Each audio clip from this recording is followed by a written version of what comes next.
masing-masing room ya. Yang paling ramai itu tadi diskusi di room 4. Itu ya Pak Rizka ya, paling ramai tadi diskusinya.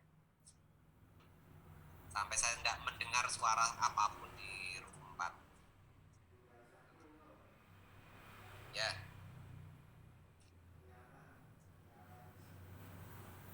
Coba saya dibantu. Siapa tadi ya? Yang bantu saya tadi yang cukup menarik di kelompok 2 Mas Ahmad sama Mas Reni dan Mas Arya. Room 3 Mas Reni dan Mas Arya. Mas Aldo dan Mas Arya tadi ya. Menarik sekali yang didiskusikan di sana. Di sini Mas Arya bisa bantu saya menyampaikan kepada teman-teman yang berkaitan dengan kompetensi pedagogik dulu, Mas. Ya, Mas Arya. Iya, Pak. Baik, Pak. Izin menjawab ya, Pak. Nah, untuk terkait tadi diskusi di kelompok 3 kami itu mengenai kompetensi pedagogik di sini itu kan guru itu harus bisa memahami karakteristik peserta didik. Nah, dari kelompok kami setelah kami berdiskusi itu intinya di dalam kita melakukan pembelajaran itu tidak hanya kita menjelaskan materi saja, tetapi kita harus mengetahui karakteristik masing-masing peserta didik. Misalkan kita harus memahami kondisinya seperti apa, kita tanyakan terkait dengan pembelajarannya apakah paham atau tidak. Nah, seperti itu. Kemudian di sini mengidentifikasi potensi peserta didik. Nah, itu kan tentu saja kita dalam melakukan pembelajaran harus bisa menggali potensi dari peserta didiknya juga. Oleh karena itu potensi setiap peserta didik itu kan berbeda-beda atau masing-masing memiliki potensinya. Nah, itu kita bantu sebagai seorang guru nanti untuk bisa mengeluarkan potensinya sehingga nanti pembelajarannya itu bisa interaktif dan bisa bermakna seperti itu, Pak. Kalau bagus ya. Kalau yang nomor 7 Mas Aldo yang berkaitan dengan komunikasi.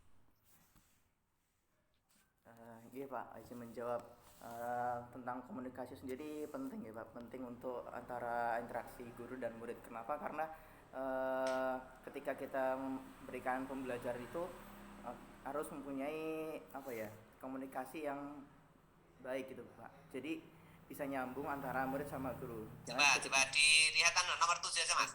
Berkomunikasi secara efektif, empatik, santun dengan peserta didik. Indikatornya apa saja? Sebentar Pak. Yang nomor 7.1 ya Pak? Ya. Memahami berbagai strategi berkomunikasi yang efektif, empatik, dan santun, baik secara lisan dan tulisan.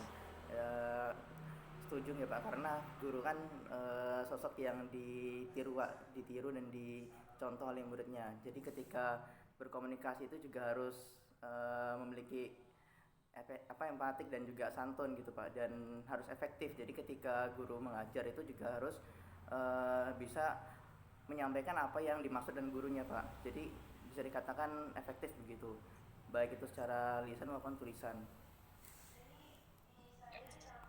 Oke, baik, terima kasih. Itulah pentingnya mengapa kita harus berlatih berbicara. Berlatih berbicara yang santun seperti apa, yang empatik seperti apa gitu. Ketika kita bagi dalam forum diskusi di kelompok ya jangan diam saja.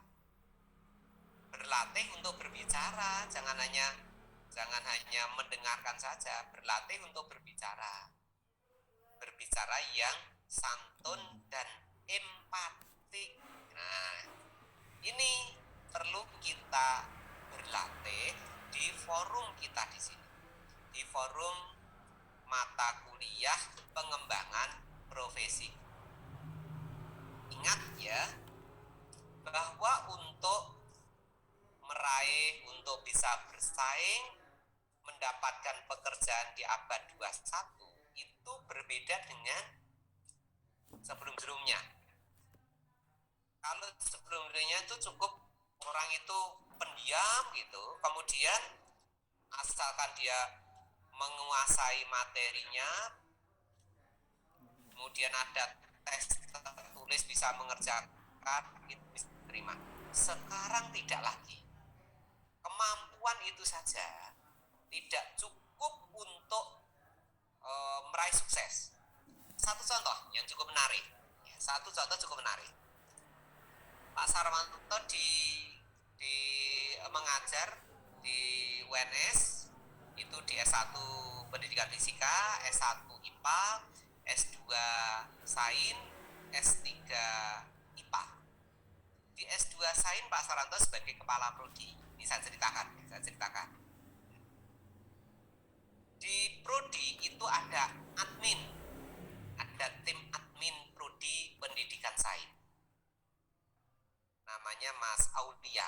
Admin tahu kan, admin staf administrasi.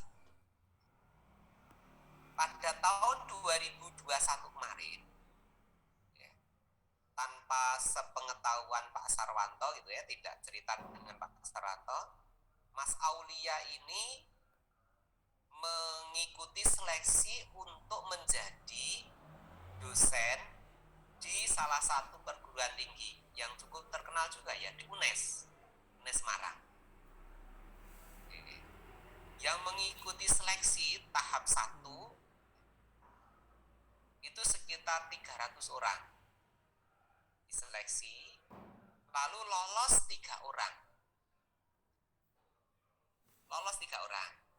Dari 3 orang tadi itu salah satunya Mas Aulia. 2 yang lain itu dosen, sudah berstatus dosen.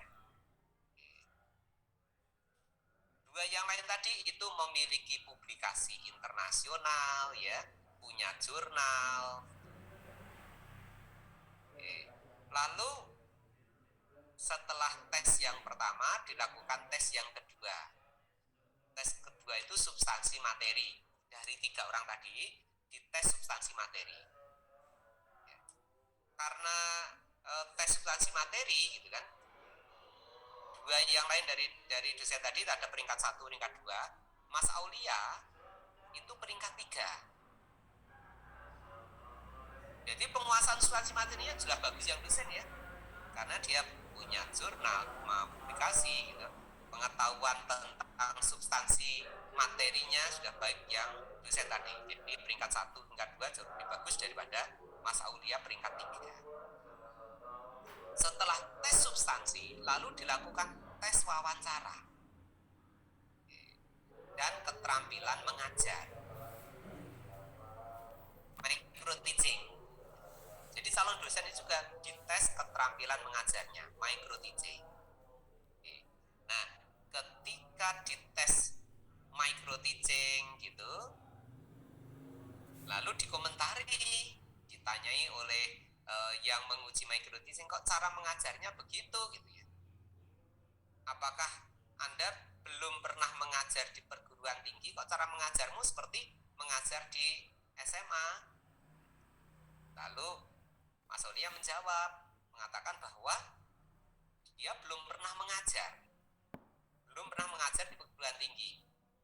Nah, terus bekerjanya selama ini apa? Sebagai admin prodi pendidikan sains dan prodi S3 pendidikan IPA.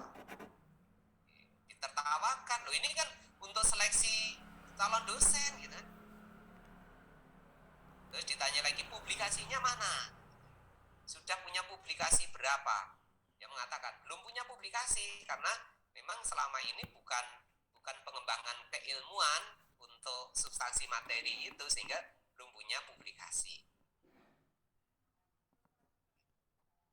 Lalu ditanyai macam-macam begitu.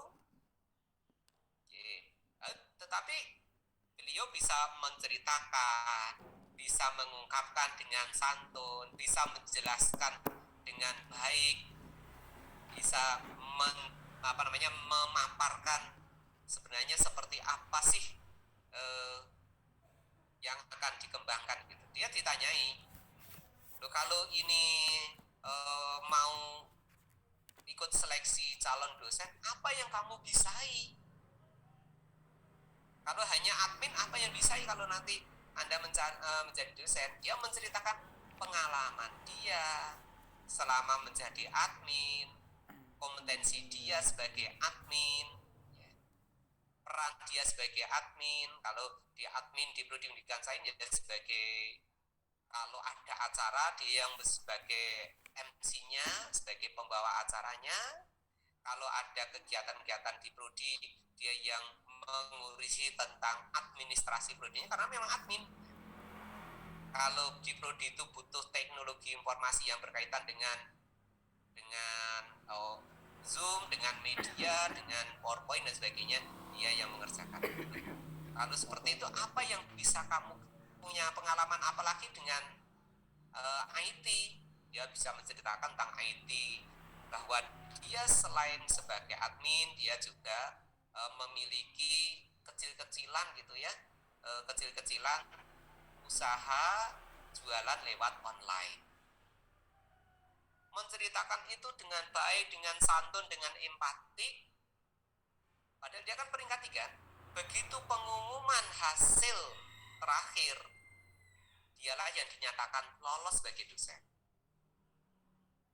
mengalahkan 2 yang lain yang tadi ya, yang peringkat 1 dan peringkat 2. Dosen yang tadi ya, yang peringkat 1 dan peringkat 2 di seleksi wawancara hanya dapat skor 80 dan 81. Mas Aulia yang dengan hanya peringkat 3, kompetensinya jelas, kompetensi profesionalnya jelas kalah dengan yang peringkat 1 dan peringkat 2. Tetapi di wawancara bisa mengungkapkan, bisa menceritakan, bisa memaparkan dengan santun, dengan bagus, dan punya visi pengembangan ke depan. Kalau dia nanti diangkat sebagai dosen di prodi itu, dia akan mengembangkan apa? Yang mungkin berbeda dengan 2 dosen yang lain. Dia mendapatkan skor 98, hampir sempurna 100. Berarti sekarang ini, saudara, untuk merebut peluang kerja, itu kemampuan substansi materi saja itu tidak cukup. Ternyata tidak cukup. Malah kemampuan tadi ya, kemampuan yang nomor 7 tadi ya, berkomunikasi efektif, santun, empatik, atau soft skill, itu yang menjadi penekanan, menjadi titik tekan untuk merebut pasar di masa depan. Contoh yang lain lagi, anak saya sendiri ya, anak saya sendiri untuk bekerja di salah satu perusahaan. Anak saya yang berdua itu belum lulus kemarin itu, belum lulus ya, dia kebetulan ada lamaran pekerjaan, dia melamar pekerjaan di situ, ikut seleksi. Saya tahu kemampuan anak saya itu dibandingkan dengan teman-teman yang lain itu jauh di bawah.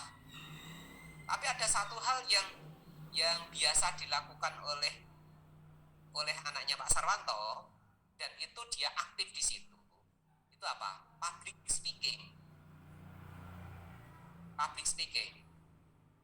Baik itu berkomunikasi pakai bahasa Jawa, bahasa Indonesia, bahasa Inggris, dia berlatih itu. Maka ketika diajak berdiskusi bagaimana visi pengembangan perusahaan ini ke depan gitu, kemudian apa yang akan dilakukan di perusahaan ini, ide-idenya seperti apa, dia bisa mengungkapkan dengan santun, dengan baik, karena dia sudah terbiasa public speaking. Alhamdulillah dari semua peserta yang dites, meskipun anak saya itu kemampuan IP-nya, kemudian kemampuan substansi keilmuannya itu di bawah, tetapi malah diterima di situ. Dan sekarang sudah bekerja selama 2 bulan, dan terakhir yang saya dapat kabar kemarin dari tanggal 1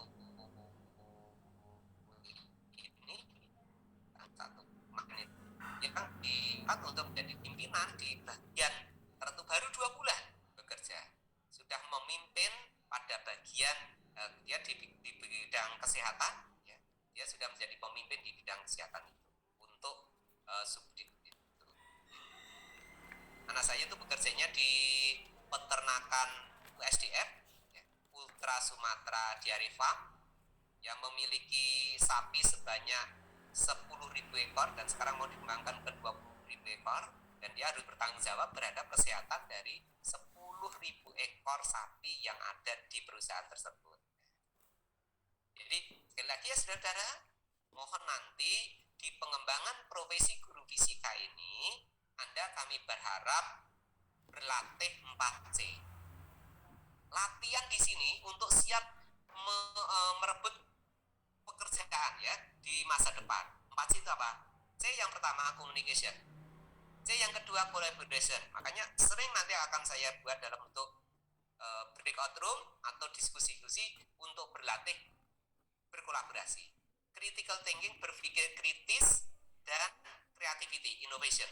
4 itulah yang digunakan untuk merebut pekerjaan masa depan. Seperti tadi yang saya ceritakan Mas Kurdi, ya.